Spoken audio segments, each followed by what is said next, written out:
नारी कोनो समाजके सशक्त कड़ी होइ छथि। कहल जाइ छै कि एकटा नारी अथवा एकटा महिला तीनटा परिवारके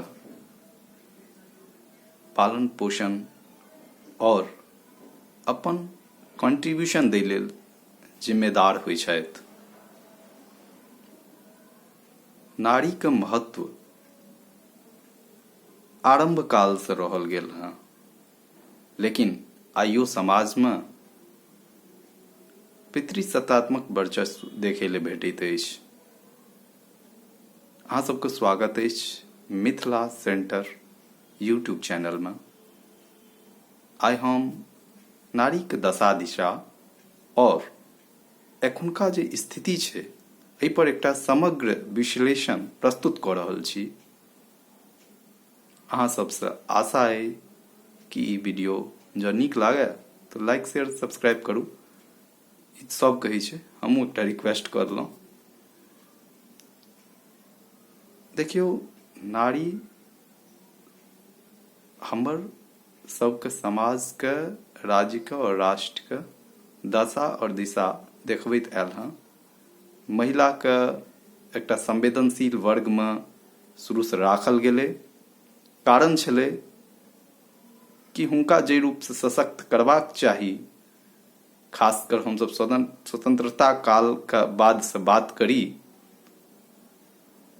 हुनकर केना आइडेंटिटी बने, एहि पर सरकार, समाज और कोनो भी सत्ताधारी दल, चाहे विपक्ष वाला दल हुए, वो चाहे छथि कि एकटा मुद्दा के कारण बने।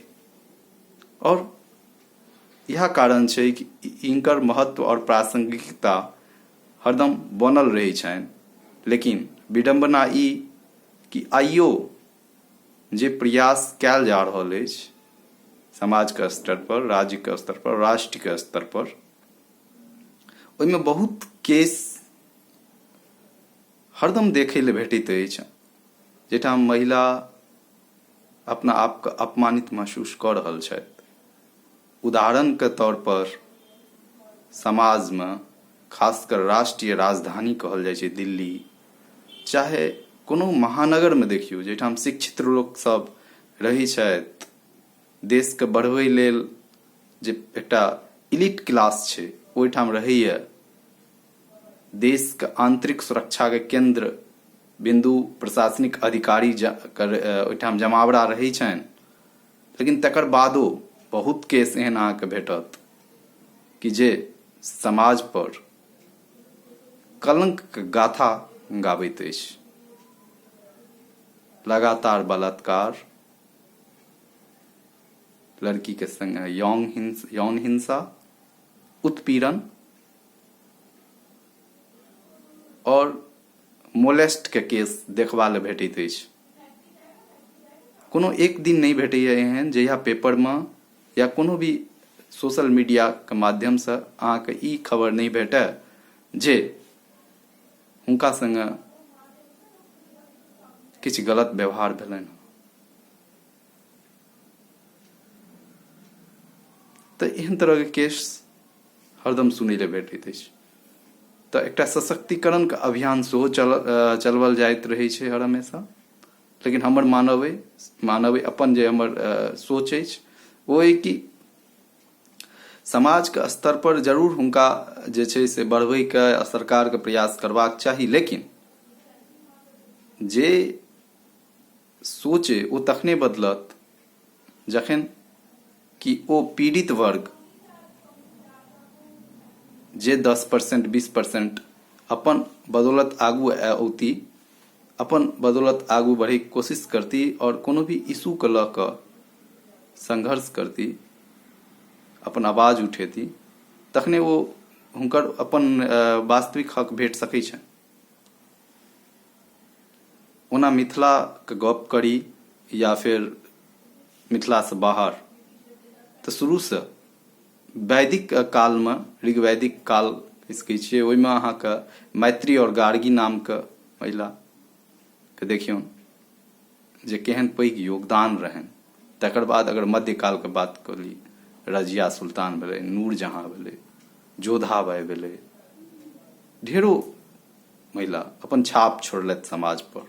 अगर ओकर बाद बात करी आधुनिक काल का तो लक्ष्मीबाई, सरोजनी नायडू, रानी चेन्नम्मा, रानी गैंडेलियो, रानी अमृत कौर, ढेरों नाम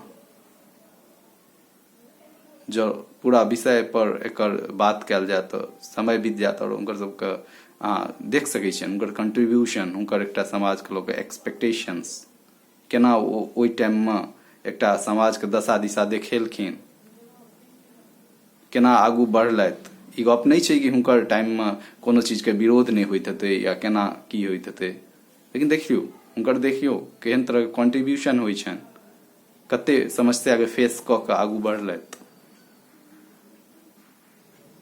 तो एहन तरह का जे चरित्र छै ओहिसे बहुत किछु हमरा सबके सीखै ले भेटैया। और आधुनिको काल में अहाँ देख लियो फाइटर भावना कंठ,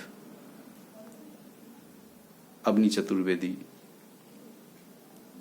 टेसी थॉमस, इसरो का ई सब बहुत नीक काज कऽ रहल छथि और समाज के एकटा दशा दिशा देखा रहल छथिन।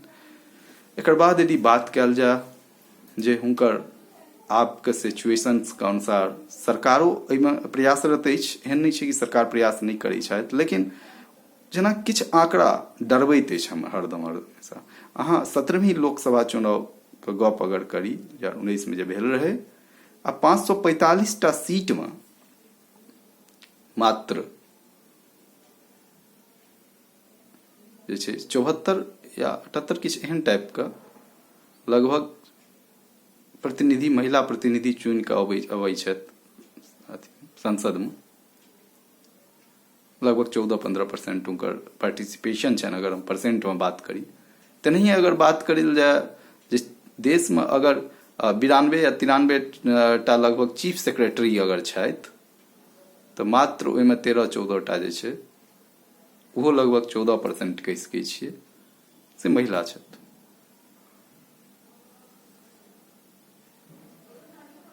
तो ई अछि दशा दिशा। हाँ, एकटा जरूर ठीक छै कि जे लिटरेसी रेट छै 2010-14 के तुलना अथी में कयल जाए तो आंकड़ा के बात कयल जाए तो वो अहाँ के बढ़ैत नजर आबि रहल छै, 10 से 14% लगभग बढ़ि गेलै। तो एकर मतलब निश्चित रूप से ड्रॉप अप रेशियो जे छै महिला के वो घटलै हैं और ड्रॉप अप रेशियो घटे से समाज के जरूर एकर फायदा भेटलै हैं। सरकार के तरफ से बाल विवाह प्रतिषेध अधिनियम 2006 अथवा इंग्लिश में अगर कही तो prohibition of child marriage act 2006 में एकटा लड़की के विवाह करे के जे एज अछि वो बढ़ा के 21 साल कऽ देल गेल हँ। तकर बाद यूपी गवर्नमेंट के तरफ से जे छै से कएटा योजना एहन अइ जे अहाँके लड़की लाभप्रद अछि, कोनो भी महिला लाभप्रद अछि। तेनाहिए सुकन्या योजना में निवेश कऽ कऽ हुनका बहुत फायदा भेट सकै छनि। एहन एहन योजना छै लेकिन जागरूकता के अभाव छै। एखनो बहुत वंचित वर्ग छथि, हुनका ई बात के कोनो जानकारी नहीं छनि और तेकर अभाव में हुनकर जे छै वो लाभ नहीं उठा पबै छथि। तो कुल मिला के देखियो समय के साथ परिवर्तन एकटा जे एबाक चाही ओहन तरह के नहीं भऽ रहल छै, ओहन नहीं आबि रहल छै।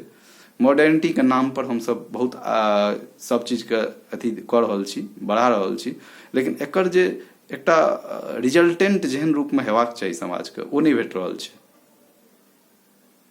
भ्रूण हत्या भऽ रहल अछि, एखनो बलात्कार भऽ रहल अछि, छेड़खानी भऽ रहल अछि, माइंडसेट नहीं बदलि रहल अछि और एहन ढेरो चीज जे हम सब लिटरेसी रेट बढ़ि गेल हाँ, तकर बादो ई सब तरह के हर हमेशा देखे ले भेट रहल अछि। तो फिर की कहबै, तो ई पर जरूर विचार हेबाक चाही। तब तक के लिए बहुत बहुत धन्यवाद। अहाँ सब ई वीडियो देखलहुँ। जँ ई वीडियो नीक लागे तो लाइक शेयर सब्सक्राइब करी और आगू हम और एहन ढेरों वीडियो लऽ कऽ अहाँके सामने उपस्थित होइत रहब। तखन तक लेल जय मिथिला, जय मैथिली और जय भारत। धन्यवाद।